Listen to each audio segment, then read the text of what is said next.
Hello, this is D.T. Fellows, or otherwise known as Phil George. Today I thought we would compare the DJI Avata 2 to the Antigravity A1 drone, the 360 drone. I thought right now would be a good time to put these two drones side by side as we await the arrival of the DJI Avata 360 drone. We can look at what it's like to have a 360 drone and also compare that to what it's like to fly an Avata. My plan today was to take these two drones up to a place called Bell's Canyon. The air is quite hazy and smoggy here in Salt Lake Valley, and I wanted to climb up above the bad air. About a mile up from the trailhead, there's a reservoir, and at the reservoir, there's a wide open view of the mountain where you could have good line of sight for the drone, and that's where I was intending to take my my drone that the day I flew. What I didn't count on was the conditions, though it's been mild. There was snow on the trail. The snow was packed down and became icy. I did not realize there would be a bodily risk of being on the trail. And when I got to a point where I deemed the trail was unpassable, I decided it was a good time to find an alternative place to take the drone off from. So I found a clear spot near the trail where I could flatten out my mat and have a level takeoff zone. The problem with that was that because we were in a canyon, the line of sight to the mountain was very limited by the two walls of the canyon.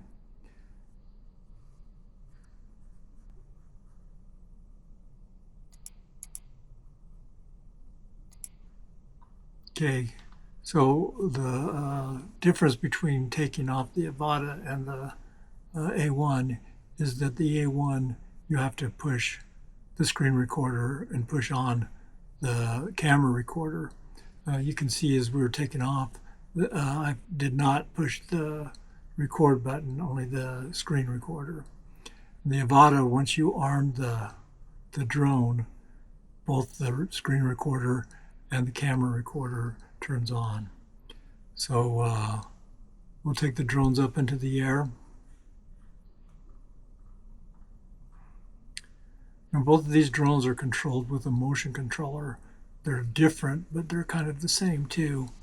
And for the Avata, you have other choices than the motion controller, but not for the A1. The only way to control the drone is through the motion controller. When we start the range test, you can see from the screen recordings that we're starting from exactly the same height and distance for the range test.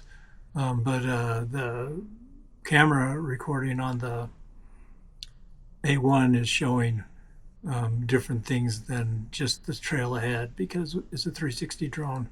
You can point the camera in any direction. And sometimes when you're editing the software, you don't realize that you're trying to do a range test, so you're still playing around with the picture. And that's how this range test started there. They both drones were, in fact, moving in the same direction. The Avata was slightly faster. And right through the canyon with that little line of sight, and I had to keep it straight towards the mountain, only towards what I could see, physically see with my drone. What was my physical line of sight? You can see that the Avata glitched at 600 meters, or a height of 162 meters. Both the HD and the RC controller went to almost zero. We went down to 1 megabyte per second on the feed. So that was the end of the range test for the Avata. The anti-gravity still was going. When the Avata reached about the same distance of that the Avata shut off, there was a slight glitch at 544 meters.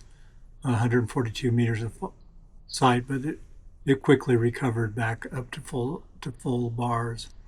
A lot has been said about the range of the A1 and that it is prone to signal loss, but that has not been my experience.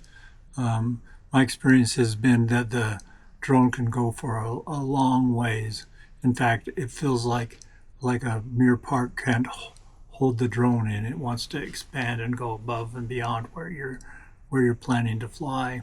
And I always get good reception, and that was happening again this day, even though my line of sight was limited.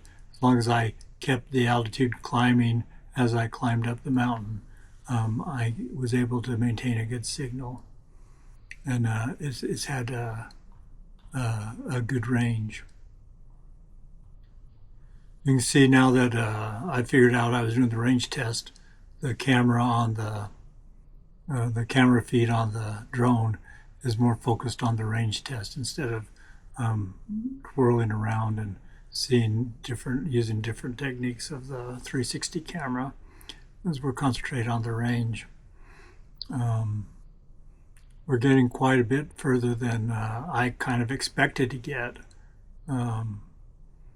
I was hoping for 1,500 meters, and I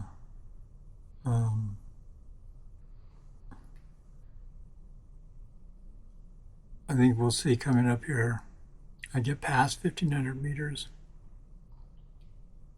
and I get to the 1,700 meters. Then I decided it's maybe a wise thing to stop. The RC signal, or the HD signal, had dropped down to 3 bars. You can see when I turned the drone around, it dropped down even 1 more bar, but it quickly recovered as we headed back down the mountain.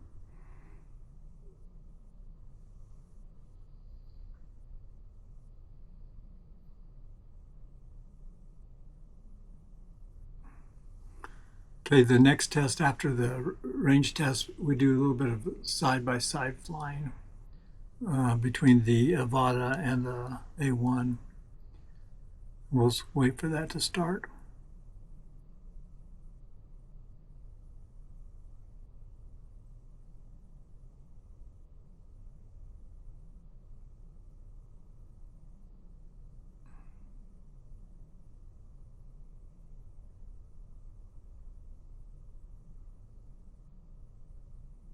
Okay, here we go, side by side, flying at almost the exact same height and the exact same ridge. You can see the difference between the two cameras. I know the 360 footage is a little bit different than the Avata, and I notice the colors are a little bit brighter and the picture's a little lighter on the A1. I would say that the Avata camera is showing what it actually looked like to me through my eyes on the day, and the picture on the A1, it seems like a little bit more color graded, and the exposure seems a little bit different. The nature of the two drones, what I'm finding out is that the A1 likes to be high above the subject is filming. What I say is that the A1 purpose is to shrink the world, and then you enjoy the phenomenal view that you see through the camera, while the Avata seems to want to get right in the trees and go through the gaps. Now, I know let's talk about the Avata 360 coming out. One of the things it's going to have is obstacle avoidance. We had that come out with the new Neo 2. And one thing about obstacle avoidance is it causes the drone to beep. But something I found with the Neo 2 is not only did it cause the drone to beep when there was an obstacle present, but as I tried to fly low or through gaps, the Neo would stutter, would almost stop when it came close to an object and stutter. And that leads me to believe that the same thing will be true of the Avata 360 when you're used to going in the trees and through gaps and you have the obstacle avoidance on, like the Neo 2, which we're showing here. It will stutter and stop as it moves closer to the ground and through some The Neo's gaps. really good for low. And if you just watch carefully, you I think can the see anti-gravity is that it stutters. higher. See how it slows down? And I know the thing people are Just like saying is, turn it well, off. just turn the obstacle avoidance off, which is, of course, what I did. And what I do, what I do when I'm flying and I want to go through gaps, and that's probably what we'll do with the Avata, because you wouldn't want it when you're flying through a gap like this one here to stutter and to stop, to make a lot of racket. And the next thing I want to talk about is the camera lens. I think looking through a 360 camera on the Avata is going to be kind of difficult to fly it like the Avata through the two lenses. And I know they added a feature where you can turn the lens forward facing and only look through one lens when you're trying to maybe fly a gap or dive a ridge or something like that. But let's think about that. If you have the Avata 360, your brand new camera, and you have to shut the obstacle avoidance off so it doesn't stutter and make a lot of noise, and then in order to see better, you have to switch to one camera, what are you left with? I would say you're back to having an Avata 2. And if you're driving a ridge and you have to use that forward-facing one-lens camera, you're not going to have 360 footage to look at. So I'm very hopeful that it won't be as bad as I think, but I think that there might be an issue with the 360 camera, the view from the drone. Maybe it will want to fly different than the Avata. When they announced the Avata 360, I was kind of a little bit miffed because I was hoping for the Avata, but only better.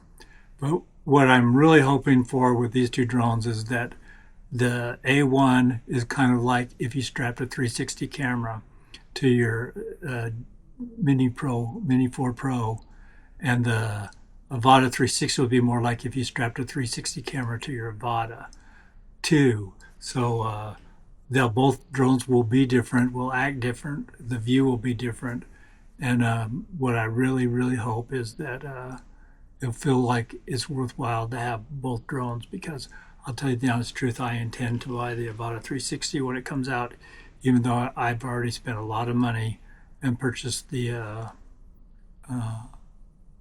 Avata, or the Antigravity A1 drone. So my hope is that both drones will be different enough and useful enough that it'll make it seem like I didn't waste my money on it. So thanks for viewing this. If you enjoyed the content, please give me a like. And if you want to see more content like this, please consider subscribing to my channel. I do intend on purchasing the Avata 360, and I do intend to return to a side-by-side comparison with that drone and the Antigravity A1. So if you want to see that video, the subscription button might be a good idea for you. Thank you very much.